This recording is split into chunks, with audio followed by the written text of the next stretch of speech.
I guess we are live. Good morning, students. Welcome to CS executive classes of Ekcel Academy. So today we'll be looking at contract act, especially with respect to economic, business, and commercial laws subject. Now this, as you know, is part of Module 2 and Paper 7. So it's a huge paper. It encompasses so many different acts, and one of those is Contract Act. So if you look carefully here, so the syllabus is divided into different parts. Part 1 is with respect to foreign exchange and management and NBFCs, that is for 40 marks. Then part 2 is for competition law, purely for competition law, that is for 25 marks. And part 3 is for business and commercial laws for 35 marks. And in that part, we have business laws as the last division of that, of the part 3. And the first topic in part 3 would be Indian Contracts Act 1872. So normally I'm sure you'll get a question or two from this section of the syllabus, and it's a very easy act to read and remember as well. It's mostly based on common sense, as we will see in some time now. I'll be monitoring the chat. If at all you have any doubts, please do ping me on the chat so that I can try to clarify. Now let us straight away get into the topic itself. Let me just open the syllabus.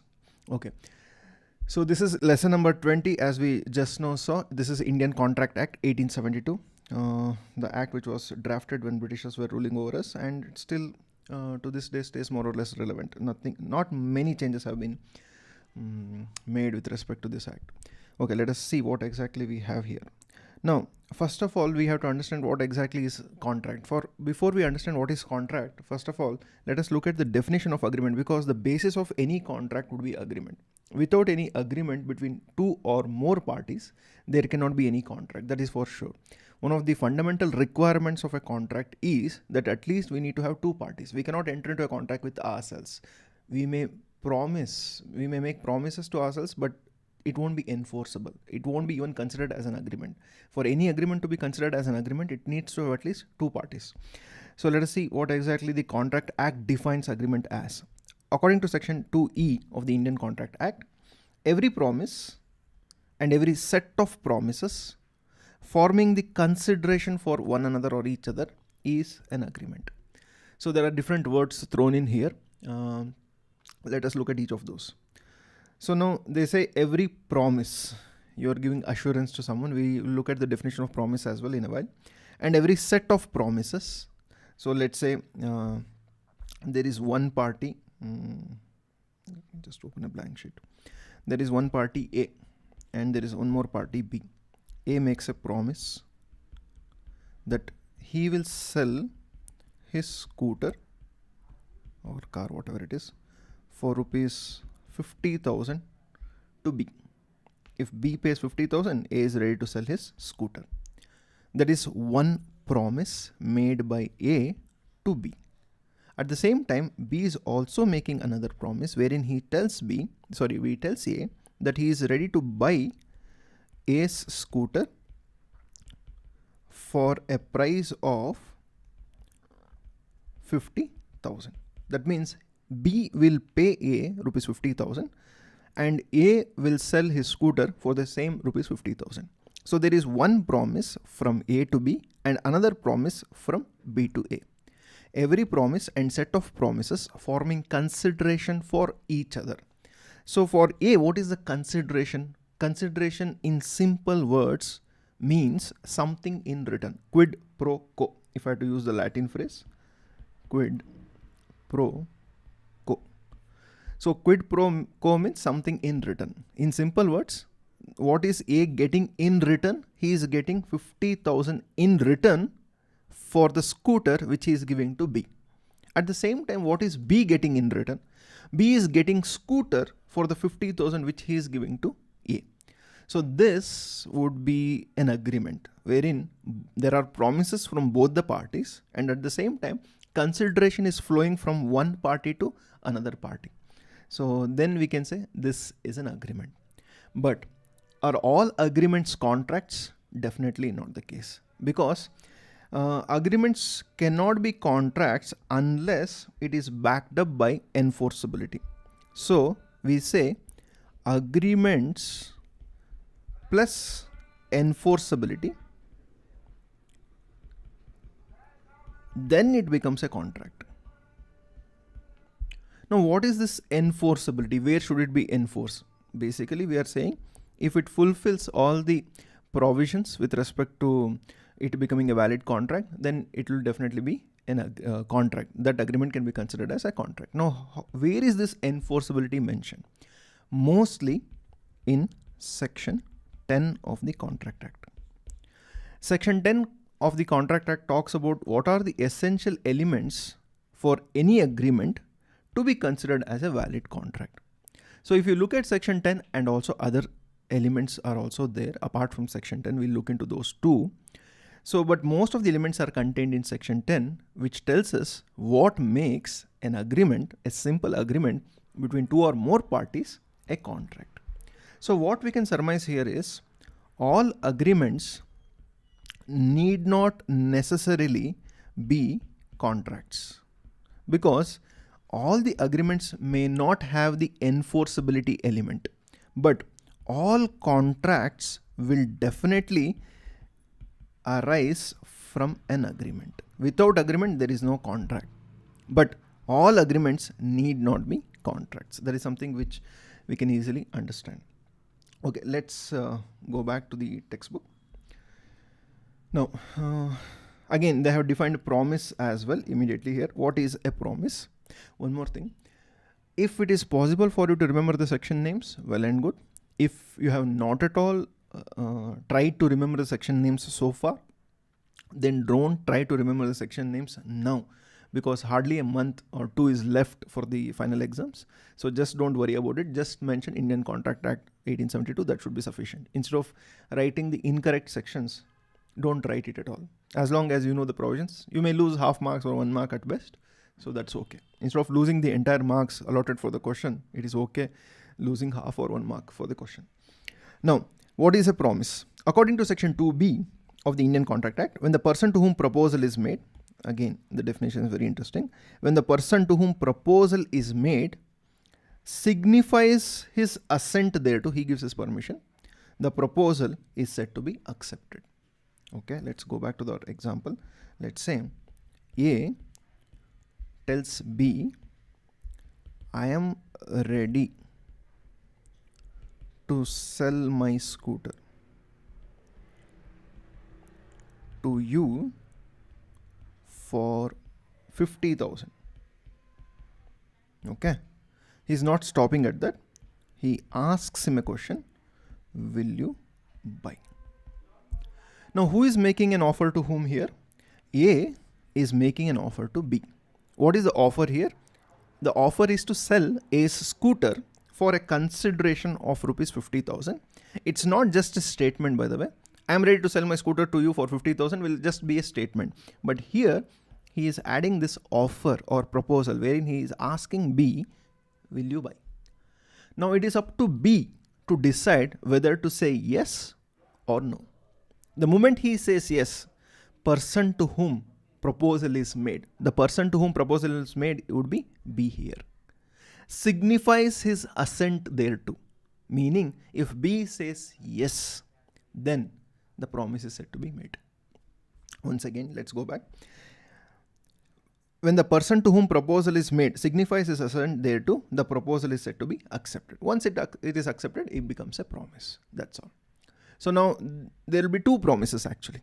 So if coming back to the example, A is asking B, I am ready to sell my scooter to you for rupees 50,000, will you buy?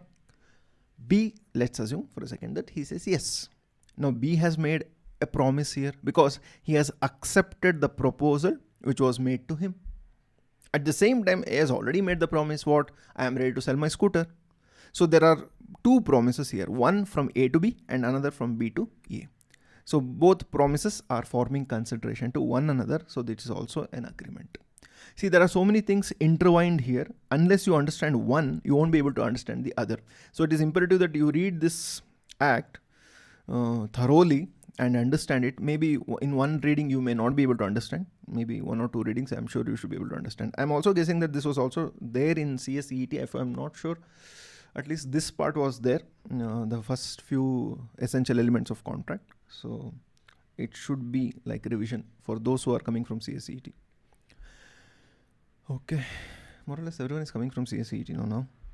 Anyway, let's move on. An agreement therefore comes into existence when one party makes a proposal or offer to other party and the other party signifies his assent thereto. In a nutshell, an agreement is a sum total of offer and acceptance. This is very important here. They say agreement is, in a nutshell, in just a sum total of offer and acceptance. So that means A is making the offer here. Who is accepting? B is accepting that offer. So unless there is offer and acceptance, one party is making the offer, the other party is accepting that offer, there cannot be any contract at all. Of course, there are exceptions like quasi contract, but that's an exception. But otherwise, we always say there should be an offer and there should be an acceptance. Only then we say there is a contract. Otherwise, there is no question of contract. Okay, let's go back. So there are a few things here. It's one of the most important things is this. Okay, before that, we'll just directly get into section 10. Let's see if that is mentioned here. Okay, let's do that. Section 10 and other essentials. One of the most important essential element of an agreement to be considered as contract is intention to create legal obligation. Without this, there is no question of contract at all. So what is this intention to create legal obligation? If two parties come to terms with respect to a subject topic, without any intention to create legal obligations, it will be merely what is referred to as social agreement or domestic agreement. In case of domestic agreement or social agreement, there is no question of intention to create legal obligations, and hence it will be dismissed as agreements alone and not considered as contract. I will give you an example.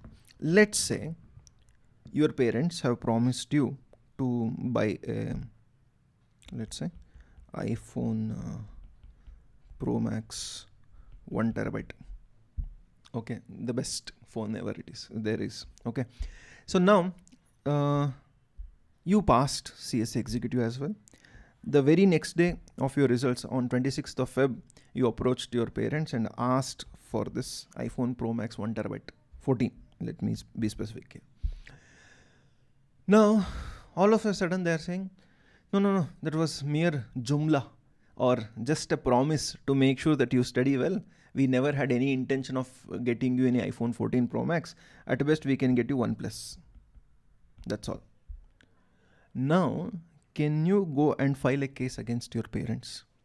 Wherein you can you say they promised us iPhone 14 Pro Max 1 terabyte version, but now they're telling us only 1 Plus phone is what they can get us.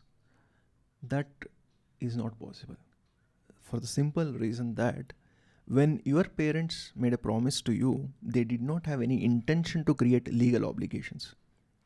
It was just a social agreement or a domestic agreement. Even if it is not followed also, it cannot be enforced because the section 10 elements are not present in that agreement. It may be an agreement. You might have said yes to that, but still it is not a contract because there was no intention to create legal obligation. So intention matters.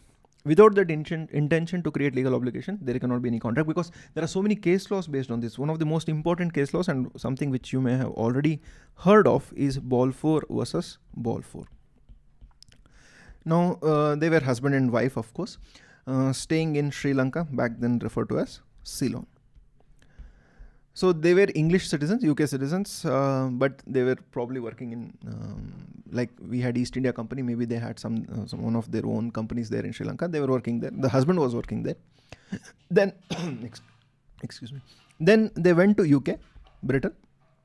And when they were in UK for some time during holidays or what, the wife fell ill.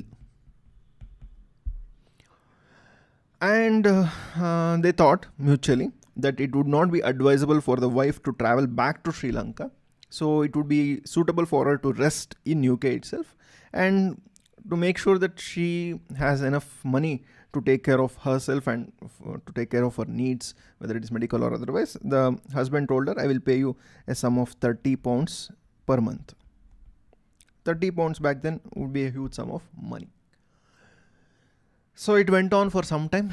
Of course, he went back to Sri Lanka to rejoin his duty. Then it went on for some time. He used to send 30 pounds every month. But after some time, maybe an year or two, he lost interest in his wife. And he told her that I would like to get separated from you. I will no longer pay you that 30 pounds per month, whatever I had promised earlier. Now, the wife went against the Balfour, that is the husband Balfour, and filed a case against him saying, this fellow had promised me 30 pounds per month as my husband. Now he is saying that he won't be able to pay the maintenance amount. Initially, the initial court upheld her contention, saying that as a husband you have to maintain your wife. So since you had promised, you are supposed to make the payment to her. But the higher courts, when the husband went on an appeal, the higher courts did not in fact allow her contention. They said, this is an agreement between husband and wife. We cannot assume that there would be any intention to create legal obligations when the agreement is between husband and wife. Then it would not be justifiable to assume that the marriage is of a contractual nature. Marriage cannot be based on the foundation of that. That is what the courts held in not exactly the same words, but in different words, of course. But that was the contention of the court. In fact, let me just bring up the judgment here.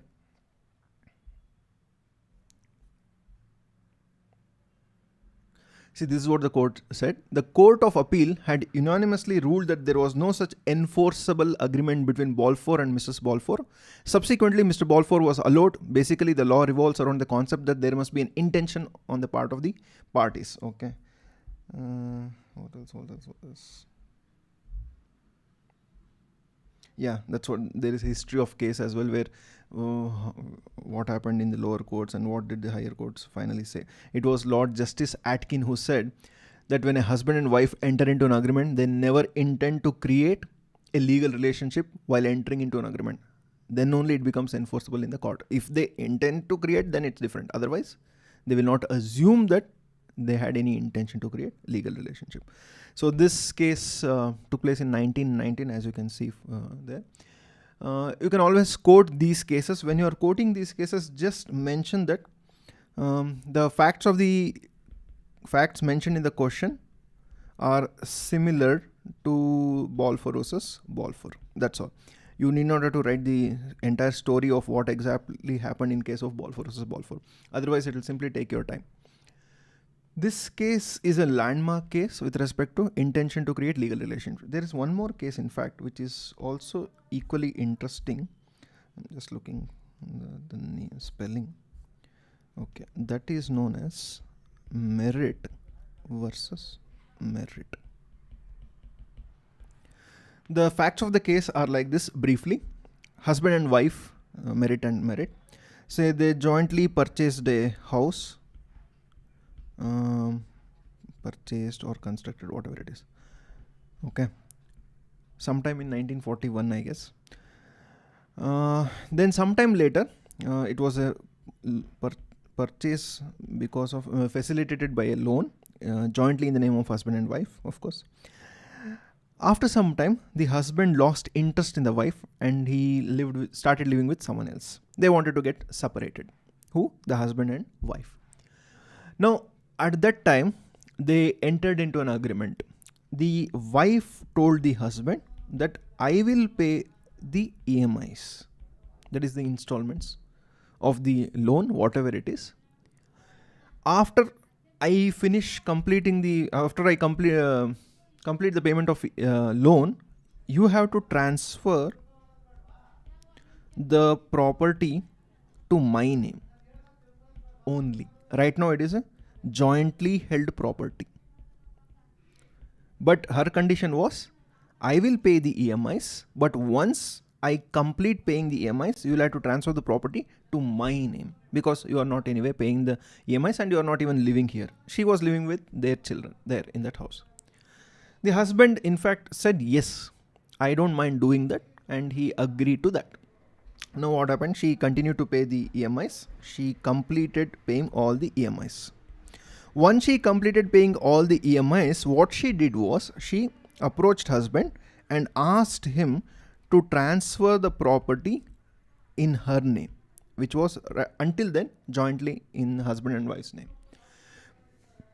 Surprisingly for her, the husband took a stand saying it was an agreement between husband and wife without any intention to create any legal obligation. When that was the case, similar to Balfour versus Balfour, how can you ask me to transfer the property? I simply said so. It was an agreement between husband and wife. It went up to courts, of course.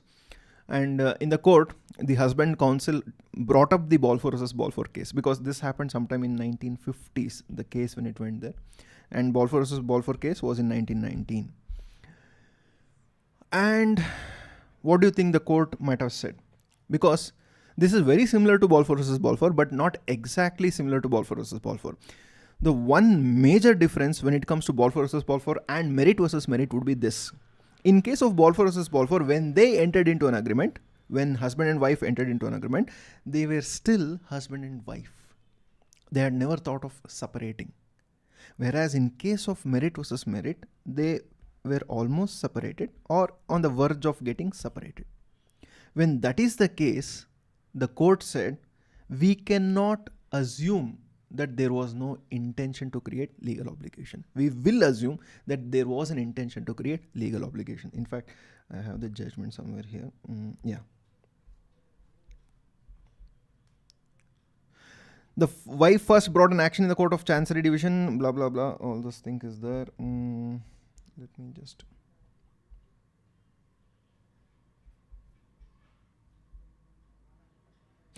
The counsel for the husband, Mr. Merritt, contended that the agreement between them was a domestic agreement. That is what he said. And there was no intention to create legal obligation. He further went on to argue that the contract was insufficiently certain to be enforceable by the court of law.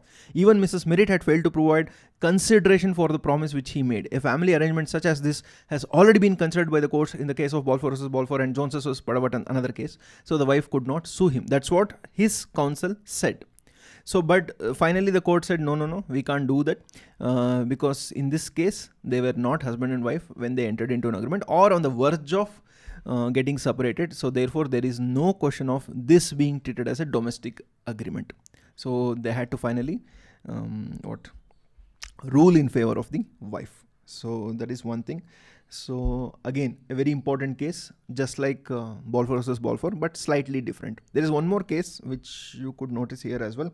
Jones versus Padavatt. If you are interested, please do look it up. That's a case between mother and daughter, wherein the mother asked a daughter who was working in US Embassy. I'll just briefly give you the facts. So, sorry, she was working in Indian Embassy in US. The daughter was working in Indian Embassy in US and mother was in Trinidad, West Indies. Mother told the daughter, why don't you go to UK, complete your law degree, enroll for law degree, complete it. Until you complete, I will provide for you. I will make sure that your expenses are met. I think the daughter also had a son. Now, she resigned from her job and went to UK, enrolled for the law course. Then the mother told her, instead of me making the payment to you, I will purchase a property. You won't need the entire property for yourself. You stay in some part. You let out the remaining property and make sure that your expenses are met from that. Now this happened sometime in 1960. I'm just guessing some date. It's in 1960s, I'm sure, but I don't know the exact year. Let's say 1961. Now then she went there and started studying, but even after a few years, she had not completed her law degree. Then the mother got furious. Then the mother told the daughter, I am coming to UK to see how much money you are making by letting it out, by letting out the property which I had purchased for your sake. She came to UK She looked at what the daughter was doing. The daughter had passed few papers in one group. She had not even passed any of the papers in the other group of law exam there. It's like similar to our executive. Let's assume that someone has promised someone to maintain someone until they pass CS executive. Let's say a parent has promised. Now, if that daughter or son, if they don't pass at all, even after 3-4 years, and if the parent is simply providing them money again and again, then they would be furious, right? So here also something similar happened. So then the mother came, then she took back the property. She said, I'm not giving you the property because you haven't passed anything. You have not even passed one group. How can I make sure, how can I be assured that you will pass the law exam? So I'm not giving you anything. But the daughter filed a case against mother saying, because of her, I resigned from my job in US and came here and tried to study law. But now she is saying that she won't provide me anymore.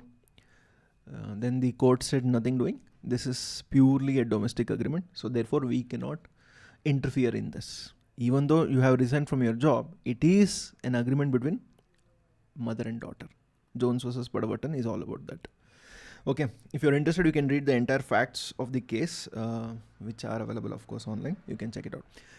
Now, let's go back to the material. So that is one of the most important aspects. What is that? Intention to create legal obligation. If there is no intention, then there won't be any agreement at all. So again, they have mentioned Balfour versus Balfour here as well. So now let us look at the other essential elements according to section 10. The essential elements of a valid contract are an offer or proposal by one party, and acceptance of that offer by another party, resulting in agreement. And they say consensus addendum. What is this consensus addendum? That's a very interesting phrase. Again, a Latin phrase, like most of the phrases here. Consensus addendum means meeting of minds. Meaning, when the parties enter into agreement, they should agree upon the same thing in the same sense. Let's assume for a second that A is a vintage car dealer. So now this vintage car dealer, of course, he sells old cars. Now he has some 15 cars, okay? And out of that, he had 2 red cars, old red cars. One belonged to Fiat and other was BMW, both old models. Let's assume for a second that on 28th October, he sold his BMW 2022 and he's left only with Fiat. Now there is one more interested party, B, who is intending to purchase a vintage car, and this B got to know that A has a red car. Someone told him A has a red car. So which one did I say was sold? Let's assume Fiat was sold. Okay, A has a red car, which is a Fiat car. They did not know about the BMW at all.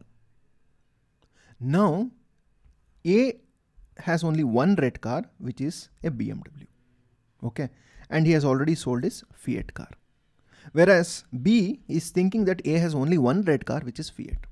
In such a circumstance, B goes to A, approaches him and tells him, I would like to buy your red car. He doesn't specify. In his mind, he is very sure he has only one red car, which is Fiat. I want to buy that. But in A's mind, he is only thinking about BMW because he has already sold Fiat car. He has only one red car right now. So he wants to sell his BMW red car, whereas B thinks he is purchasing the Fiat red car. So both want to buy and sell respectively, but they are not talking about the same subject matter. In one person's mind, it is the Fiat car. In another person's mind, it is the BMW car. That means there is no consensus addendum. That is purely missing here. Because of that, we cannot consider this as a contract because there is no meeting of minds at all. Without meeting of minds, there cannot be any contract. So that is one important consideration with respect to contract. Okay, let's get back. Intention to create, we have already seen Balfour versus Balfour, Merritt versus Merritt, Jones versus Padavatam, any of those cases. But if in the exam, if you are quoting anything, quote Balfour versus Balfour because that is the one which is mentioned in the book. Okay. The agreement is supported by lawful consideration. This is also interesting. What is this lawful consideration now? Lawful consideration means whatever you are getting in return should be legal. Consideration which is lawful. Let's say A is trying to sell his property to B. Okay. A quotes a price of 1 crore for his prime property somewhere in the heart of the city or somewhere, wherever it is. The price of the property is 1 crore. Now B doesn't have the cash right now. So he tells A that instead of 1 crore cash, what I can do is I can give you 1 crore worth of heroin or drugs or marijuana, whatever it is, basically unlawful consideration. Something which is barred by law. He is a drug trader, illegal business of course, but not yet been caught. And he is offering A what? 1 crore worth of heroin. A also is okay with that because he knows how to supply that to his customers, assuming all these things. Now, if at all something happens between A and B, if at all tomorrow they do not agree upon the same thing in the same time, and if someone wants to sue someone else, then they cannot do so because at the first place, this is not a contract at all. Why so?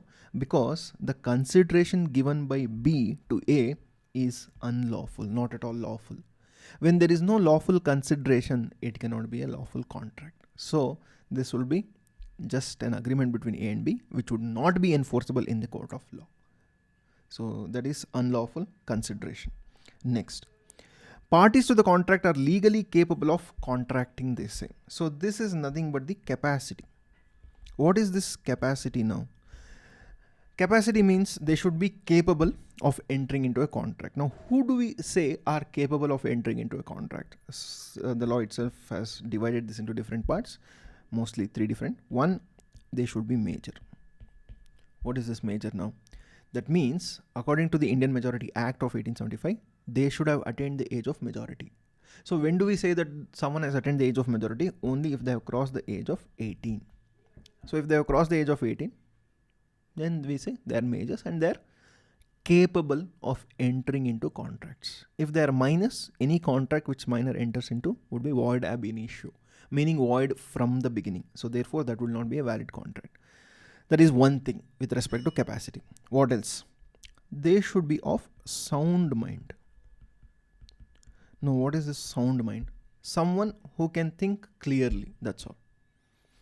So if a person, let's say insane, such a person cannot enter into a contract at all because they cannot think for themselves. The law is basically protecting such people by making them not capable of entering into contracts. If the law makes them capable, then people will take undue advantage of such people and get them to sign whatever they want them to sign to. So therefore, the law is protecting insane people and people of unsound mind and people who are even, let's say, a drunkard.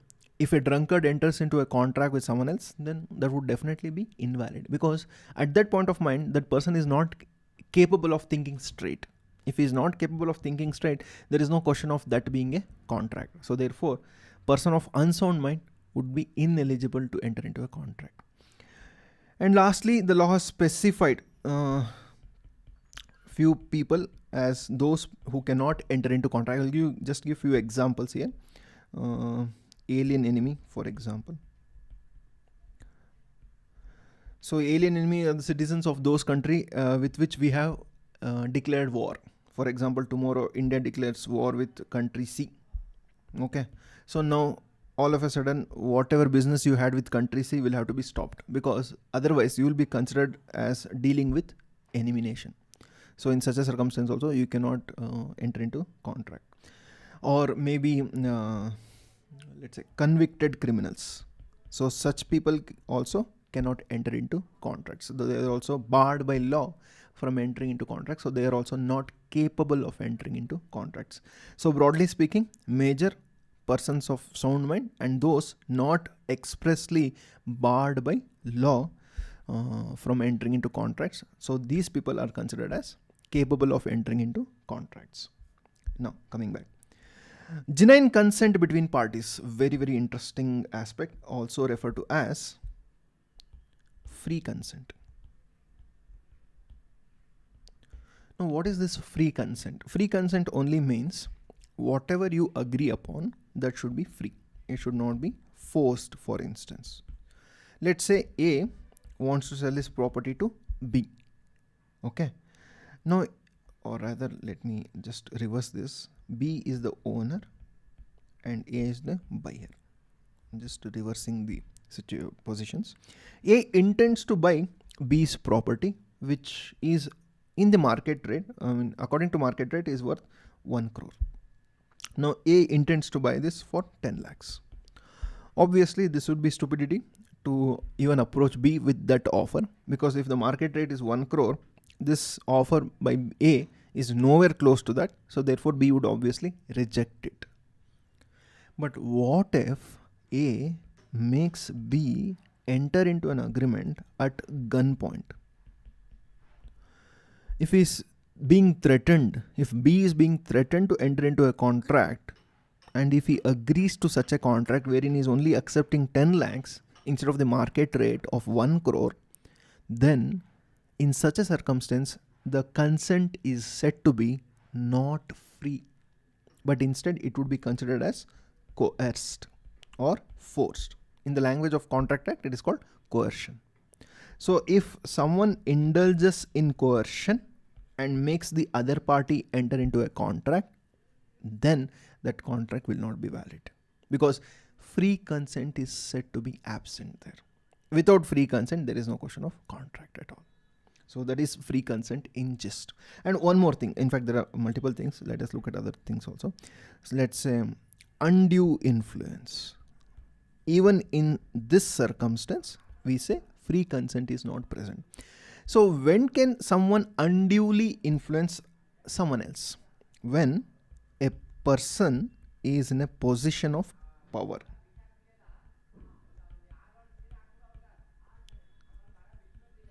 What is this position of power? See, position of power could be in different situations. For example, the most classic example would be a doctor and a patient. In case of a doctor and a patient, the doctor would be in a position of power, especially if it is a terminally ill patient. Position of power. Terminally ill means someone who is on deathbed or maybe has very little time to live. Okay. Now let's assume for a second that A is the doctor and B is the terminally ill patient. Now this B is suffering from some ailment, and now this doctor is unduly influencing B. Now this doctor wants some money, so he wants to get a commission from a medical company, pharmaceutical company. Now what the doctor does is, he tells B, I recently became aware of a medicine invented by this XYZ Limited. They have manufactured a new injection for your ailment, but the problem is that injection costs rupees 10 lakhs. Now the doctor is definitely aware that if he tells anything to B, B will surely accept it, because he is a terminally ill patient who is looking for some solution for his ailment. And if the doctor is saying that there is a medicine, there is an injection which can cure or which can reduce his problem, obviously B will say yes, whether it is 10 lakhs or 1 crore, considering B is a wealthy person.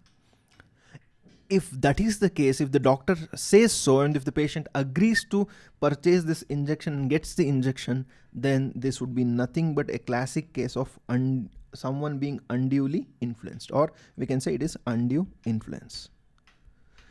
By exercising his influence over the patient, the doctor made a profit here. Maybe he'll get some commission because he could sell that injection to his patient. This is one example. Again, you can see undue influence even in case of lawyer and a client, maybe some kind of spiritual leader and their followers. Even in such cases, whatever the spiritual leader says, the followers tend to follow usually, because the spiritual leader will have undue influence over those followers. So that is also there.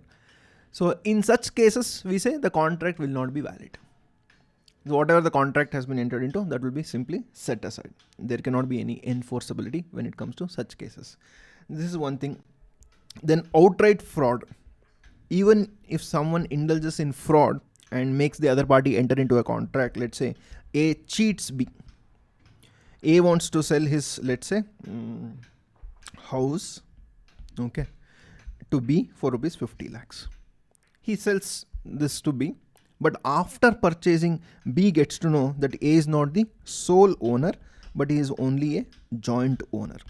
He had faked the papers, the property papers, and sold it to B. Now, this will not be a contract at all because there is no free consent. The consent of B was obtained by means of fraud, by faking the papers. So therefore, this contract will be set aside and A will have to return whatever money he had accepted from B. So this is also a topic which comes under the free consent part. There is one more thing, which is misrepresentation and mistake is also there. Those two aspects also come under the topic of free consent. We won't get into that now. Okay, let's move on. Then the object and consideration of the contract is legal and not opposed to public policy. This is also interesting. Here we are talking about lawful object. We already looked into lawful consideration. Now what is this lawful object? Lawful object means whatever is the objective of your contract should be legal. Let's say someone A has a neighbor, let's say B, and this neighbor is irritating to B. A irritating neighbor, he has done something in the past which has irritated A. So now A tells his friend C, who is kind of a ruffian, a rowdy, go and throw stones at B's house. Make sure that the window panes are destroyed, broken. I will treat you somewhere nicely. I will give you a party, etc. whatnot. Now the object of the contract itself is unlawful.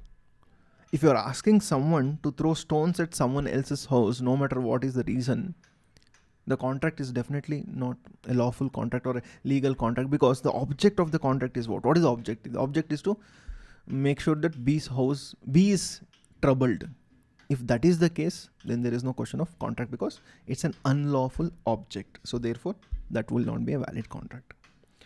The terms of the contract are certain unless you have, let's say, I'll give you an example, that way it's easier to understand. A tells B, I will buy rice from you next month at a certain price. Now, this is not a contract at all. B might have agreed also to A's offer, but still it is not a contract because here there are so many uncertainties. It is not certain. The meaning of this contract is not at all certain. Why? Because he says, I will buy rice. Now there are different varieties of rice. First of all, which rice are you referring to? If B is a rice trader, someone who buys and sells rice, which variety of rice are you referring to? He hasn't told. And he says next month. When exactly? Next month will be from 1st to 30th if you are considering November. When exactly? Because we have to make sure that so much of rice is in his godown or wherever he is selling the rice. And he says at a certain price. Which price? What is the price here? Is it 80 rupees, 90 rupees, 50 rupees? Nothing is mentioned. So this is a classic example wherein the terms of the agreement or the meaning of the contract is not at all certain. If it is not certain, then there is no contract at all. Okay, that is one thing. Next, the agreement is capable of being performed. This is also interesting. This is talking about impossibility of performance. What is this impossibility of performance? Impossibility of performance means this.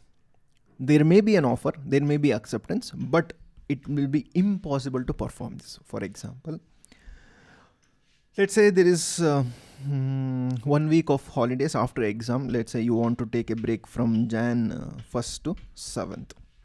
You tell your parents that we'll go on a trip, and they approach a travel agent, and the travel agent tells your parents that we have a trip planned to Mars. The package is of 10 lakhs. It is impossible to go to Mars for sure for ordinary people. So therefore, this would be not at all considered as an agreement, even if your parents agree also, considering that. So any contract which is impossible to perform would also not be a contract at all. Or for example, someone promises you that they will discover or get you treasure purely by magic. Again, impossible to perform. We know this is something which can never happen. So even if they promise, and even if you agree also, and even if you pay them anything, it will still not be a valid contract, because it is impossible to perform the objective of the contract. So therefore, not a contract at all.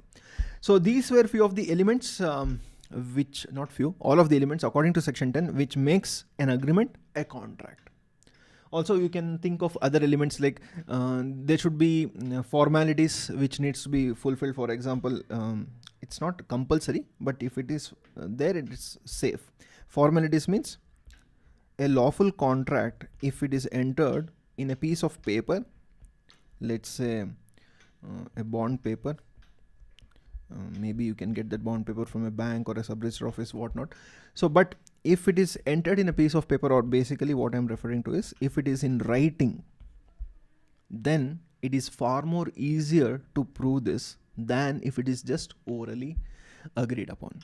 So such things also makes it easier for you to execute the contracts, and tomorrow if there is any dispute, we can always refer to that agreement which was in writing, signed by all the parties. So that is a formality which one needs to fulfill. Okay, let's move on. I'm just looking at the important aspects. Obviously, we won't be able to cover everything in 1 hour. So I'm just trying to see what all can be covered, or what are the interesting aspects of Contract Act which can be covered in 1 hour. So if at all you have any doubts with respect to this, you can obviously ask. Next. Okay. There are a couple of cases which I would like to touch upon. One of the most important aspects or cases would be Mrs. Carlill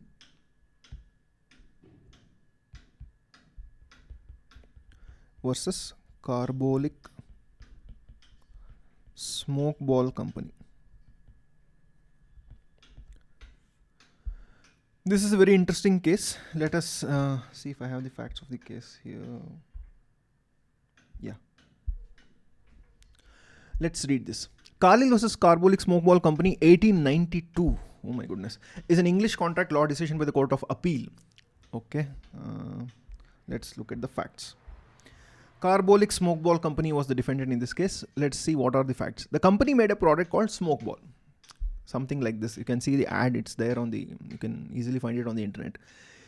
It claimed to cure influenza, flu basically, and other diseases in the context of 1889 and 1890. That was the flu pandemic, just like we have the pandemic now. Back then there was flu pandemic, and this company claimed that if you consume their smoke ball, you have to insert in your inside your nose and then press it, and the carbolic smoke would go, and you have to consume that for 3 times in a day. And if you did that for a month, you would be cured of influenza. So that is their claim. Okay. So now they also took out an ad. What was the ad? The company published the advertisement in the Pall Mall Gazette, that was a newspaper I guess, and other newspapers on November 13, 1891, claiming that it would pay £100. Back then 100 pounds was a huge sum of money. Even now, here it is around equivalent to 10,000 rupees if I'm not mistaken, to anyone who got sick with influenza after using its product according to the instructions set out in the advertisement. They said, use our product for a month according to the instructions, and if it doesn't cure you of influenza, then we'll definitely pay you £100. Now this Mrs. Carlill, Louisa Carlill, that's her name, she believed that ad, she purchased it, She consumed it for 1 month. She purchased 1 packet and used it thrice every day from mid-November 1891 until Jan 1892 for more than a month. Then she had an attack of influenza. The product failed. But they had claimed in the newspaper ad that if you still catch influenza after consuming this for more than a month or for a month, we will pay you £100. So the husband wrote a letter to the company saying, we consumed your product as advertised, as instructed, but it didn't cure. In fact, she got an attack of influenza. So therefore, please pay us ₹100 which you had promised. The company was surprised that someone actually wrote to them. They never thought people would take that ad seriously. In fact, when the court case came up to court, the company said the same thing, saying that we never thought that this would be taken seriously. It was just an ad. We never intended to be serious with that offer of £100. But the court said nothing doing. And also the company contended that if the party accepted the offer, they should have told us. No, they didn't tell us. Then how can we assume that they have accepted the offer? There were many contentions, but these were the most important ones. One, that how would we know that someone has accepted the offer, and they should have told us that they had accepted the offer. But the court said this. See, this is an open offer. Why is it an open offer? Because you took out an ad in the newspaper, not one newspaper, many newspapers, wherein you said that if anyone consumed your product for a month as instructed, they would not get influenza or flu, but still it happened. And the party who consumes that smoke ball, whatever it is, has already entered into an agreement the moment they purchase that smoke ball based on the ad. They need not have to inform you. All that they have to do to enter into an agreement is to make sure that they perform or consume the medicine as instructed. Did Mrs. Carlill do that? Yes, she did that. Did she have to notify you that she was consuming the consuming the medicine in the intended way? No, she was never required to communicate. The moment she purchased, it's already accepted by her. The offer has already been accepted. Now it is your duty to make sure that you pay her £100 because the product failed. The company said, no, it was just a statement. We are not serious at all. But the court brought the attention of the company to a statement in the advertisement. In the advertisement, the company had very clearly mentioned that they had deposited £100 with Alliance Bank, Regent Street, showing the sincerity in the matter. That means it's not as if they had deposited, not £100,000. That means they were telling the public that no, we are very serious. But in the court, they were claiming that no, we are not serious. The court pulled them up for making such a statement and said, no, nothing doing. In this case, you were serious. You intended to pay £100 to anyone who used this and still had an attack of influenza. Now Mrs. Carlill is suffering from this. So you have to pay her £100. Finally, the company had to pay her £100 and they did. This is about the open offer, basically. Open offer and also acceptance of the offer not being communicated. In such a circumstance, you need not communicate that you have accepted the offer. As long as you fulfill the conditions of the offer, it is assumed that you have fulfilled, or rather you have accepted the offer. So in this case also, the same thing happened. Talking about offer, there is one more case which is very interesting. That is an Indian case actually. So this is about Lalman Shukla versus Gauri Dutt. Now, if I'm not mistaken, who is who? 1 second, let me just bring it up. I think I have the case somewhere here. Let me see if I can bring it up. Just give me a second.